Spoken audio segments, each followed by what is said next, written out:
আমি বারবার একটা কথা বলি যে কোনো মানুষকে ভালোবাসে না, কোনো মানুষকে সত্যিকার অর্থে ভালোবাসে না। শুধুমাত্র আপনার রব আল্লাহই আপনাকে ভালোবাসে। আপনি আজ হোক আর কাল হোক এটা বুঝতে পারবেন।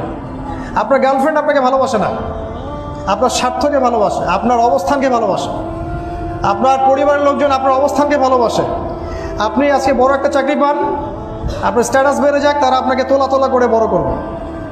ওই আপনি এমন একটা কাজ করেন, আপনি সুদের চাকরি ছেড়ে দিয়ে আসেন, ৮০,০০০ টাকা বেতন পেতেন, চাকরিটা ছেড়ে দিয়ে আসেন, রিজাইন দিয়ে আসেন, দেখেন আপনাকে কি বলে।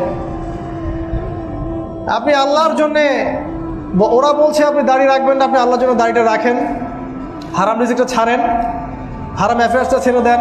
আপনার বড় ব্যবসা আছে কিন্তু হারাম, আপনি ছেড়ে দিয়ে পরিবারবর্গের কাছে আসেন, বলেন যে আমি আল্লাহর জন্য হারাম ব্যবসা ছেড়ে দিচ্ছি, দেখেন আপনাকে ভালোবাসে কিনা। মানুষকে ভালোবাসে না, অনলি আল্লাহ আমাদের রব আমাদেরকে ভালোবাসা। তো আল্লাহর জন্য সব ছাড়ার মানসিকতাটা থাকতে হবে। আল্লাহই আমার সব, আল্লাহই আমার রব, আল্লাহর জন্যই আমার জীবন, আল্লাহর জন্যই আমার মৃত্যু। কেউ আমার সাথে নাই, কেউ আমার সাথে যাবেও না। তাই দুনিয়ার এই সংক্ষিপ্ত সময়টা এই মানুষগুলোকে খুশি করার জন্য ব্যয় করবেন না। আল্লাহকে খুশি করতে চান, আল্লাহর কাছে ফেয়ার থাকেন, আল্লাহ আপনাকে সম্মানিত করে দেবেন ইনশাআল্লাহ। আল্লাহ